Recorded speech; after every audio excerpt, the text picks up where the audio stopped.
আপনারা যারা ফ্রিতে ফুটবল বিশ্বকাপ খেলা দেখতে চান তারা একদম ঠিক ভিডিওতে ক্লিক করেছেন। আপনাদের মধ্যে অনেকেই আছে যারা ফুটবল খেলা একদম ফ্রিতে দেখতে চান, তাদের জন্য আমি এই একটা অ্যাপ সাজেস্ট করব। এই অ্যাপটা ইউজ করতে হলে আপনাদের সর্বপ্রথম সেই অ্যাপটাতে ক্লিক করতে হবে। আমি এখন সেই অ্যাপটাতে ক্লিক করেছি এবং একটু লোডিং বা অ্যাড দেখার পর অ্যাপটাতে প্রবেশ করবেন। করার পর যখন লাইভ কোনো খেলা হবে সবার আগে সেখানে আসবে। যেমন এখন দুটো লাইভ খেলা হচ্ছে, তাই দুটো লাইভ খেলা আমার সামনে আসছে।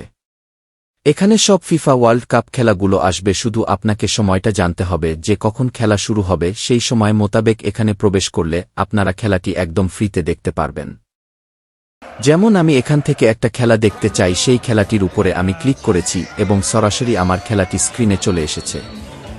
এইখানে ছোটখাটো একটা অ্যাড আসতে পারে, অ্যাডই স্কিপ করে আপনারা সরাসরি খেলায় প্রবেশ করতে পারবেন। এখানে শুধু ওয়ার্ল্ড কাপ খেলাই হয় না, অনেক রকমের টুর্নামেন্ট খেলাগুলোও দেখা যায়। এখন আমি বলবো এই অ্যাপটা আপনারা কিভাবে ডাউনলোড করতে পারবেন। সর্বপ্রথম ক্রোম ব্রাউজারে যাবেন, যাওয়ার পর সেখানে এই লেখাটি সার্চ করবেন, তারপর এই ওয়েবসাইটটিতে ক্লিক করবেন। করার পর নিচে দেখবেন অ্যাপটা ডাউনলোড অপশন আছে, সেখানে ক্লিক করলেই সরাসরি ডাউনলোড হওয়া শুরু করবে। আপনাদের যদি ভিডিওটা পছন্দ হয় তবে একটা লাইক, একটা কমেন্ট, একটা শেয়ার করে দেবেন, অবশ্যই সাবস্ক্রাইব করবেন।